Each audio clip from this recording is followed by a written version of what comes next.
नमस्कार छात्राएं, पूजा विद्यालय के ऑनलाइन क्लासेस में आपका हार्दिक स्वागत है।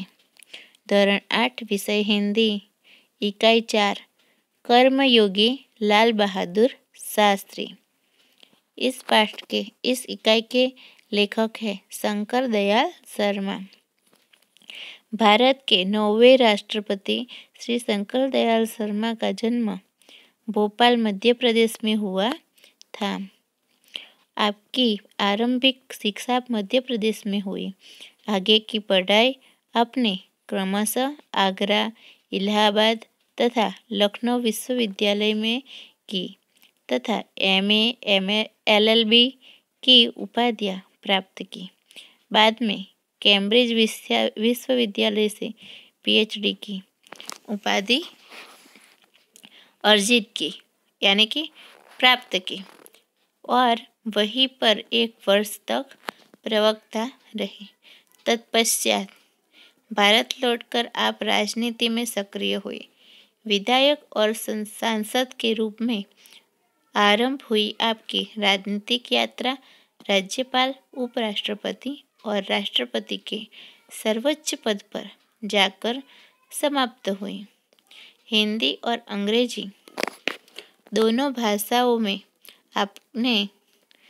आपने अनेक पुस्तकें लिखी, जिनमें से कुछ इस प्रकार है: देशमणि, हमारे पथ प्रदर्शक, प्रतिष्ठित भारतीय तथा हमारे चिंतन की मूलधारा।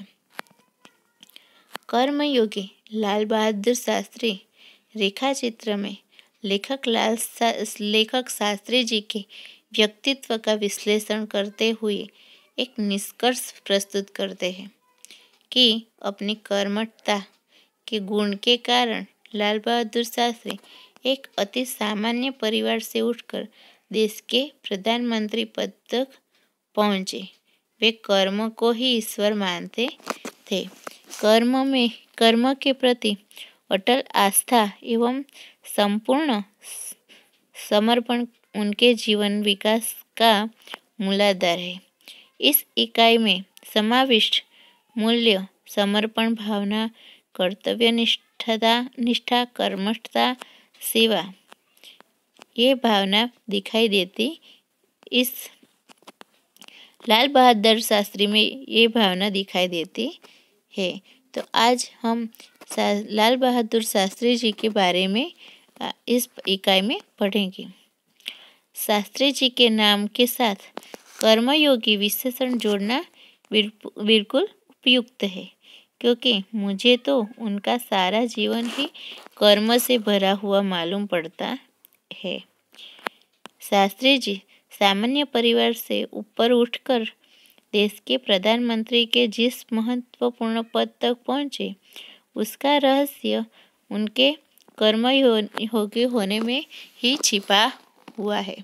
क्या कहते हैं कि सामान्य परिवार में रहे हुए शास्त्री जी इतने आगे बढ़े कि हमारे देश के प्रधानमंत्री पद पर वो पहुँचे थे, और उन्होंने ये पद में अपना कर्तव्य अच्छी तरह से निभाया था। ऐसे एक कर्मयोगी शास्त्री जी थे। वे उन लोगों में भी नहीं थे जो भाग्य पर भरोसे करके बैठे रहते हैं और अचानक कभी सफलता मिल जाती है, बल्कि वे उन लोगों में से थे जिनको अपनी हथेली की लकीरों के बजाय अपने चिंतन और कर्म की शक्ति पर अधिक भरोसा होता है, और वे क्रमशः अपने जीवन का रास्ता बनाते हुए आगे बढ़ते हैं। क्या कहते हैं कि वो भाग्य पर भरोसा रखकर बैठते नहीं थे, वो कर्मशील थे।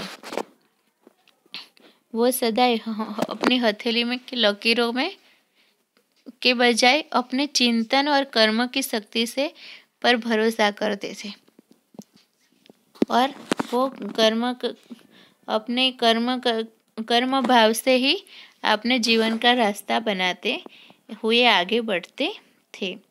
शास्त्री जी के लिए कर्म ही ईश्वर था और इसके प्रति बिना किसी फल की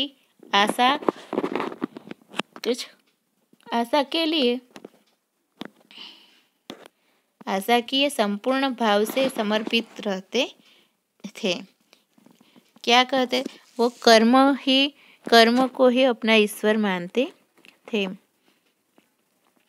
यहाँ तक कि जब भी उन्हें फल की प्राप्ति के अवसर मिले तब भी उन्होंने उसे और हमेशा उपेक्षित दृष्टि ही रखी। उनका जीवन दर्शन गीता के निष्काम कर्मयोगी का प्रतिरूप था। गीता में श्रीमद् भगवत गीता में भगवान श्री कृष्ण ने जो अर्जुन को बताया था, कर्म करते रहना चाहिए, फल की प्राप्ति करने नहीं चाहिए, ऐसे ही शास्त्री जी महाराज के जीवन में ऐसी ही भावना थी। इसलिए मैं समझता हूँ कि उन्हें केवल कर्मयोगी के बजाय निष्काम कर्मयोगी कहना नहीं अधिक उपयुक्त होगा। क्या कहते हैं कि शास्त्री जी को कर्मयोगी के बजाय निष्काम कर्मयोगी कहना भी अधिक उपयुक्त होगा।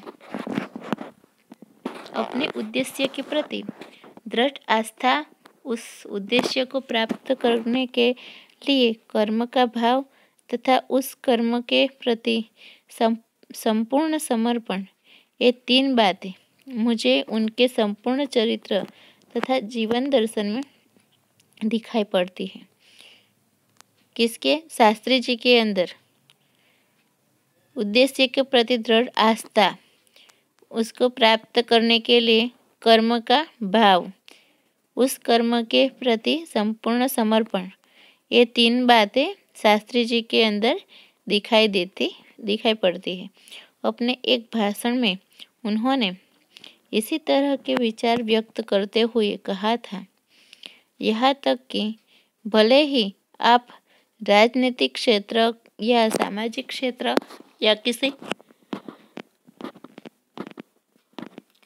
अन्य क्षेत्र में कार्य करते हैं, यदि आप उसमें सफल होना चाहते हैं, अपने दायित्व का पूरी तरह से निर्वाह करना चाहते हैं, तो आपके कार्य और समर्पण तथा भक्ति और कर्म से समन्वय होना चाहिए। क्या कहते हैं कि आप कुछ प्राप्त करना चाहते हैं, सफलता प्राप्त करना चाहते हैं, तो आपको उसके दायित्व पर निर्वाह करना चाहिए और आपके कार्य और समर्पण तथा भक्ति और कर्म से समन्वय होना चाहिए। मैं शास्त्री जी की सफलता का रहस्य उनके इसी महत्वपूर्ण चिंतन में मानता हूँ। साथ ही यह भी मानता हूँ कि किसी भी व्यक्ति, समाज और देश के विकास का रहस्य कि इसी भक्ति और कर्म के सिद्धांत में निहित है। क्या है कि किसी भी व्यक्ति, समाज और देश के विकास का रहस्य भक्ति और कर्म के सिद्धांत में ही है। शास्त्री जी का संपूर्ण जीवन श्रम, सेवा, सादगी और समर्पण का अनुपम उदाहरण है। शास्त्री जी ने अपना जीवन कैसे बिताया था? श्रम, सेवा, सादगी और समर्पण की भावना से बिताया था। उनके ये गुण केवल उनके कार्यों और विचारों में ही अभिव्यक्ति नहीं पाते थे, बल्कि उनको देखने से ही इन सभी भावों का एहसास हो जाता था। क्या कहें, वो कार्यों के विचारों में से अभिव्यक्त नहीं दिखाई देते, उनकी बातें सुनने से ही नहीं, लेकिन उनको देखने से ही, उसको देखते ही हमें लग जाता है कि वो इस ऐसे कर्मयोगी है। उनके जीवन, अपने व्यक्तित्व में विचारों का अनोखा समन्वय था। वे जो कुछ कहते थे वही करते थे। क्या कहते हैं? वो जो कुछ कहते थे कि मैं ये करूँगा, वो करते ही थे। देश के लिए उन्होंने जो विचार अपना प्रकट किया था उसको निभाया भी था। जो कुछ भी करते थे वह एकमात्र राष्ट्र लाभ की भावना से प्रेरित होकर करते थे। मुझे लगता है कि यह उनके चरित्र की एक बहुत बड़ी विशेषता थी, जिसके कारण देशवासी उन पर इतना अधिक विश्वास करते थे और उन्हें चाहते भी थे। क्या कहते हैं कि उनका चरित्र ऐसा था कि वो जिसके कारण देशवासी ऐसे कर्मयोगी थे कि जो देशवासियों को जो कहते, जिसके बारे में कहते कि मैं आपके लिए ये करूँगा, तो वो करते थे। जो कार्य उन्होंने लिया था वो कार्य वो अवश्य निभाते थे। देश के लिए अपना सब कुछ, देश के लिए अच्छा कार्य करते थे। इसीलिए देशवासी पर भी उन्हें चाहते थे और उन पर विश्वास करते थे। पंडित नेहरू की समृद्ध राजनीतिक विरासत को संभालना और उसे आगे ले जाने का काम कम कठिन नहीं था। क्या कहते, पंडित नेहरू की समृद्ध राजनीतिक विरासत को संभालना और उसे आगे ले जाना भी बहुत कठिन था, लेकिन देश ने उस समय यह साफ साफ देखा कि उसे संभालने की ताकत शास्त्री जी में ही है। क्या कहते हैं कि पंडित नेहरू जी ने जो समाज के लिए, जो राजनीतिकता के लिए जो कार्य संभालते थे वो कार्य बहुत कठिन था, लेकिन देशवासियों को शास्त्री जी पर विश्वास था। इसलिए वो शास्त्री जी ने अपने निर्मल चरित्र और दृढ़ संकल्प शक्ति द्वारा देश की इस आकांक्षा को पूरा किया। देशवासियों ने उन पर विश्वास किया तो शास्त्री जी ने भी अपने चरित्र से, अपने निर्मल चरित्र और दृढ़ संकल्प शक्ति द्वारा उस आकांक्षा को, उस इच्छा को पूर्ण भी किया। देशवासियों की इच्छा को पूर्ण किया। शास्त्री जी की एक सबसे बड़ी विशेषता यह थी कि वे एक सामान्य परिवार में पैदा हुए थे। क्या उनकी विशेषता क्या थी कि वो एक सामान्य परिवार में पैदा हुए थे। सामान्य परिवार में ही उनकी परवरिश हुई और जब वे देश के प्रधानमंत्री जैसे महत्वपूर्ण पद पर पहुंचे तब भी वह सामान्य ही बने रहे।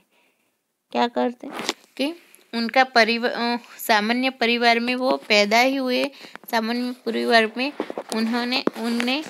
उनकी परवरिश हुई और देश के प्रधानमंत्री जैसे महत्वपूर्ण पद पर पहुंचने पर भी उन्होंने सामान्य परिवार की तरह ही अपना जीवन व्यतीत किया। विनम्रता, सादगी और सरलता उनके व्यक्तित्व में एक विशिष्ट प्रकार का आकर्षण पैदा करते थे। उनमें कौन सी भावना थी? विनम्रता, सादगी और सरलता उनके व्यक्तित्व में एक विशिष्ट प्रकार का आकर्षण पैदा करते थे। इस दृष्टि में शास्त्री जी का व्यक्तित्व बापू के अधिक करीब था और कहना न होगा कि बापू से प्रभावित होकर ही सन 1921 में उन्होंने अपनी पढ़ाई छोड़ी थी। क्या उनका व्यक्तित्व और महात्मा गांधी बापू का व्यक्तित्व समान था, इसलिए बापू से प्रभावित होकर उन्होंने 1921 में अपनी पढ़ाई छोड़ दी थी। शास्त्री जी पर भारतीय चिंतकों डॉक्टर भगवान दास तथा बापू का एक कुछ ऐसा प्रभाव रहा है कि वह जीवन भर उन्हीं आदर्शों पर चलते रहे तथा औरों को इसके लिए प्रेरित करते रहे। क्या कहते हैं? डॉक्टर भगवान दास का तथा बापू का कुछ ऐसा प्रभाव शास्त्री जी के जीवन पर था कि वो उनके आदर्शों पर चलते रहे और औरों को भी उनके आदर्शों पर चलने के लिए प्रेरित करते रहे। शास्त्री जी के संबंध में मुझे बाइबल की वह उक्ति बिल्कुल सही जान पड़ती है कि विनम्र ही पृथ्वी के वारिस होंगे। जो विनम्र है, नम्रता पूर्वक रहते हैं, वो ही पृथ्वी के वारिस होंगे। शास्त्री जी ने हमारे देश के स्वतंत्रता संग्राम में तब प्रवेश किया था जब वे एक स्कूल में विद्यार्थी थे और उस समय उनकी उम्र 17 वर्ष की थी। क्या किया? स्वतंत्रता संग्राम में उन्होंने प्रवेश किया, तब उनकी उम्र 17 साल की थी। गांधी जी के आह्वान पर वे स्कूल छोड़कर बाहर आ गए थे। गांधी जी के बुलाने पर उन्होंने स्कूल छोड़ दी थी और वो वहाँ गांधी जी के साथ जुड़ गए थे। उसके बाद काशी विद्यापीठ में उन्होंने अपनी शिक्षा पूरी की। उनका मन हमेशा देश की आज़ादी और सामाजिक कार्यों की ओर लगा रहा। परिणाम यह हुआ कि सन 1926 में वे लोक सेवा मंडल में शामिल हो गए, जिसके वे जीवन भर सदस्य रहे। इसमें शामिल होने के बाद से शास्त्री जी ने गांधी जी के विचारों के अनुरूप अछूतोद्धार के काम में अपने आप को लगाया। यानी कि उस समय जो छूताछूत यानी ऊंच नीच के भेदभाव जो सभी लोगों के मन में थे, उस विचारों को दूर करने के लिए अपने आप को काम पे लगा दिया। यहाँ से शास्त्री जी के जीवन का एक नया अध्याय प्रारंभ हो गया और इस कार्य को पूर्ण करने के लिए उन्होंने अपने अध्याय की शुरुआत कर दी। सन 1930 में जब नमक कानून तोड़ो आंदोलन शुरू हुआ तो शास्त्री जी ने उसमें भाग लिया, जिसके परिणाम स्वरूप उन्हें जेल जाना पड़ा। सन 1930 में जब नमक का कानून तोड़ा, गांधी जी के साथ वो जुड़े और नमक का कानून तोड़ा और आंदोलन किया, तो शास्त्री जी को उस आंदोलन में भाग लेने के कारण उन्हें जेल जाना पड़ा। यह से शास्त्री जी की जेल यात्रा की शुरुआत हुई, तो वह सन 1942 के भारत छोड़ो आंदोलन तक निरंतर चलती रही। नमक कानून तोड़ो के आंदोलन से 1942 को भारत छोड़ो आंदोलन तक उन्हें जेल में निरंतर हमेशा जेल में जाने का रहा। इन 12 वर्षों के दौरान वे 7 बार जेल गए। कितने बार गए? 12 वर्षों के दौरान बीच वो 7 बार जेल में गए। उसी से यह अंदाजा लगाया जा सकता है कि उनके अंदर देश की आज़ादी के लिए कितनी बड़ी ललक थी।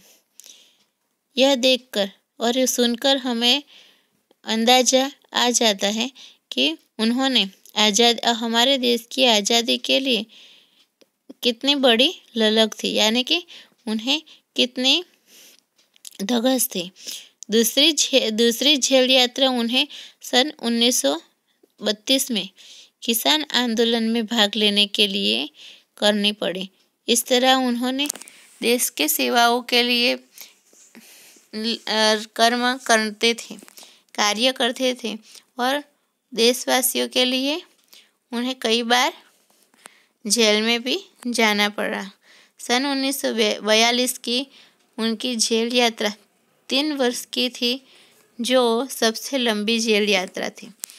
इसी दौरान शास्त्री जी जहाँ एक और गांधी जी द्वारा बताए गए रचनात्मक कार्यों में लगे हुए थे, वहीं दूसरी ओर पदाधिकारियों के रूप में जनसेवा के कार्यों में भी लगे रहे थे। शास्त्री जी गांधी जी के विचारों में भी लगे थे और अपने पद पे उन्होंने जो पद प्राप्त किया था, उस पद पर रहकर भी लोगों की सेवा के कार्यों में भी हमेशा लगे रहते थे। सन 1935 में वे संयुक्त प्रांतीय कांग्रेस कमेटी के सचिव बनाए गए। इस पद पर वे 1938 तक रहे। 1935 से 1938 तक कमेटी के सचिव रहे। किसानों के प्रति उनके मन में विशेष लगाव था, यानी कि प्यार था। किसानों के प्रति उनके मन में विशेष प्यार था, इसलिए उनको सन 1936 में किसानों की दशा का अध्ययन करने वाली एक कमेटी का अध्यक्ष बनाया गया। पूरे लगन के साथ काम करके उन्होंने अपनी रिपोर्ट प्रस्तुत की, जिसमें जमींदारी उन्मूलन पर विशेष जोर दिया। इसके बाद वे 6 वर्षों तक वे इलाहाबाद की नगरपालिका से किसी न किसी रूप में जुड़े रहे। क्या किया? इसके बाद 6 साल तक इलाहाबाद के नगरपालिका से कुछ भी कोई न कोई काम के लिए जुड़े रहते थे। मैं समझता हूँ कि इस अनुभव ने भी शास्त्री जी के व्यक्तित्व और चिंतन को नागरिक की समस्याओं से निकट से परिचित कराया। उनके पास ग्रामीण जीवन का अनुभव था। अब इसके साथ ही इलाहाबाद नगरपालिका ने जनसेवा का भी अनुभव जोड़ दिया था। क्या किया था? शास्त्री जी के साथ जनसेवा का भी अनुभव जोड़ दिया था। नगरपालिका ने लोकतंत्र की इस आधारभूत इकाई में कार्य करने के कारण वे देश की छोटी छोटी समस्याओं और उनके निराकरण की व्यवहारिक प्रक्रिया से अच्छी तरह परिचित हो गए थे। क्या कहते हैं कि उस जनसेवा के और लोगों के भलाई के कार्यों को करने के लिए वो एक कैसे थे, छोटी छोटी समस्याओं को वो सुलझाते थे और उसका निराकरण ले आते थे। ऐसी व्यवहारिक प्रक्रिया से वो अच्छी तरह से परिचित हो गए थे। कार्य के प्रति निष्ठा और मेहनत करने की अदम्य क्षमता के कारण सन 1937 में वे संयुक्त प्रांतीय व्यवस्थापिका सभा के लिए निर्वाचित हुए। उनके कार्यनिष्ठ और मेहनतपना के लिए मेहनत करने की अदम्य भावना क्षमता के कारण सन 1937 में संयुक्त प्रांतीय व्यवस्थापिका सभा के निर्वाचित हुए। सही मायने में यही से शास्त्री जी के संसदीय जीवन की शुरुआत हुई, जिसका समापन देश के प्रधानमंत्री पद तक पहुंचने में हुआ और वहां से उनकी शुरुआत हुई और वो प्रधानमंत्री बने। उन्हें प्रधानमंत्री का पद प्राप्त हुआ। शास्त्री जी को भारतीय राजनीति की इतनी सही और गहरी पकड़ थी कि श्रीमती इंदिरा गांधी ने उन्हें अपना राजनीतिक गुरु मानते हुए कहा था कि उन्हीं के मार्गदर्शन में मेरा राजनीतिक जीवन शुरू हुआ है। क्या कहा? इंदिरा गांधी है, इंदिरा गांधी ने भी उनके भावना को देखते हुए उन्हें गुरु माना है और उन्हीं के मार्गदर्शन में मेरा राजनीतिक जीवन शुरू हुआ, यह इंदिरा गांधी ने कहा है। देश की आज़ादी के बाद उत्तर प्रदेश तथा केंद्र सरकार में शास्त्री जी भी भिन्न भिन्न पदों पर रहे, यानी कि अलग अलग पदवी उन्होंने प्राप्त की थी। उत्तर प्रदेश में उन्हें गृह मंत्री बनाया गया। अलग अलग देशों में अलग अलग पदवी उन्होंने प्राप्त की। उत्तर प्रदेश में गृह मंत्री बनाया था। बाद में पंडित नेहरू के अनुरोध पर वे केंद्र में आ गए। उत्तर प्रदेश में से वो केंद्र में आ गए। केंद्र में उन्होंने रेल और परिवहन, संचार, वाणिज्य, उद्योग और गृह जैसे महत्वपूर्ण मंत्रालयों में मंत्री पद संभाला। इन पदों पर रहते हुए शास्त्री जी ने अपने जिस प्रशासकीय दक्षता का प्रमाण दिया, वह हमारे देश के लिए एक उदाहरण है। आपने मंत्रालयों के कार्यों में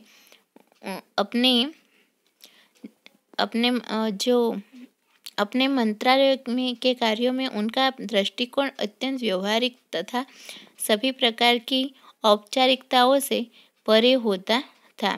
वे अपने को कभी भी अपने पद के कारण ऊंचा नहीं मानते थे।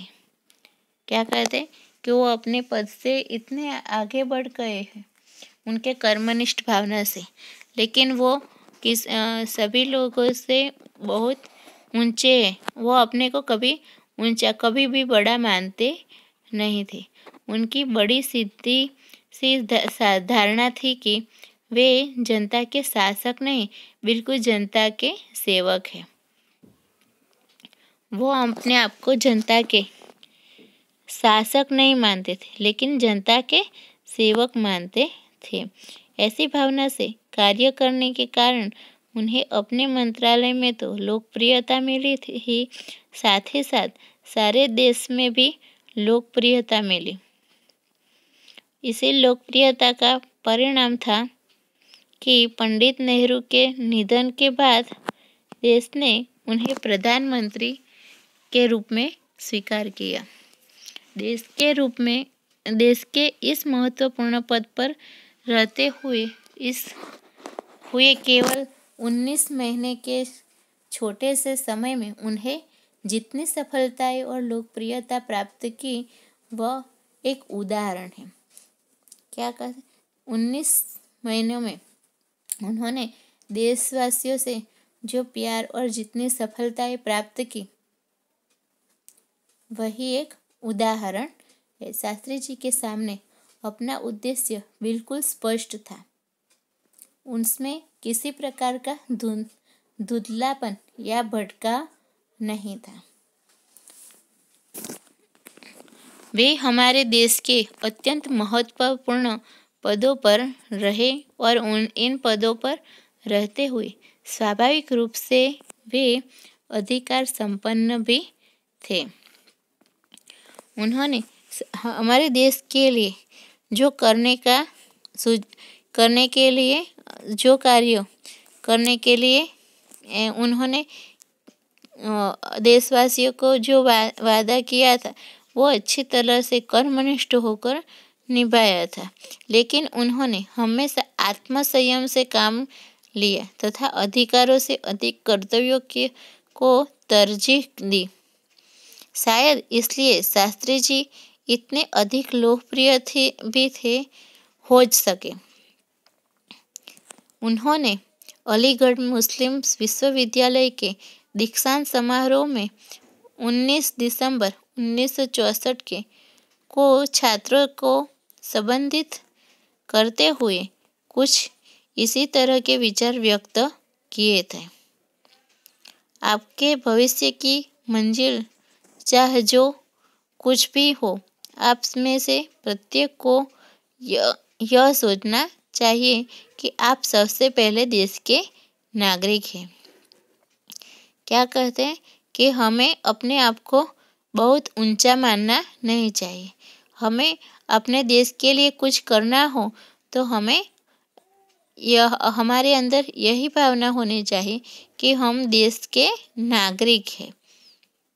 हम देश के हमें जो ऊंची पदवी प्राप्त हो तो हमें यह मानना नहीं चाहिए कि हम बड़े हो गए, लेकिन हम देश के नागरिक हैं। यह भावना हमारे मन में होनी चाहिए। यह आपको संविधान द्वारा प्रदत्त कुछ अधिकार देता है, लेकिन इससे कुछ कर्तव्यों का भी बोझ आता है, जिससे समझना चाहिए हमारा देश प्रजातांत्रिक है जो निजी स्वतंत्रता देता है, लेकिन इस स्वतंत्रता का सही उपयोग एक व्यवस्थित समाज के हित में स्वेच्छा से लगाए गए प्रतिबंधों के तहत होना चाहिए। अधिकार, कर्तव्य और आत्मसंयम के बारे में यह अत्यंत महत्वपूर्ण बात शास्त्री जी ने कही थी, जिसे आज याद रखने की ज़रूरत है। और ऐसे ही हमारे शास्त्री जी कर्मनिष्ठ शास्त्री जी को हम अभी भी याद करते हैं। तो आज हम इस शास्त्री जी के लाल बहादुर शास्त्री जी के बारे में आज हमने समझा, इसके बारे में पढ़ा और समझा। तो अब शब्दार्थ: दायित्व यानी कि जिम्मेदारी, निष्काम यानी कि बिना फल की अपेक्षा, अनासक्त, समर्पण यानी कि सौंपना, अर्पित होना, समन्वय यानी कि सहयोग, निहित यानी कि भीतर रहा हुआ, अंतर्गत, आस्था यानी कि श्रद्धा, विश्वास, विरासत यानी कि उत्तराधिकार, वारसो, गुजरात, आह्वान, ललकार, चुनौती, उन्मूलन यानी कि जड़मूल से नष्ट करना, दक्षता यानी कि निपुणता, तरहीज यानी कि प्राधान्य, अग्रिमता, प्रदत्त यानी कि दिया हुआ, निर्वाचित यानी कि चुना हुआ, दीक्षांत समारोह यानी कि विश्वविद्यालय का प्रमाण पत्र देने का उत्सव।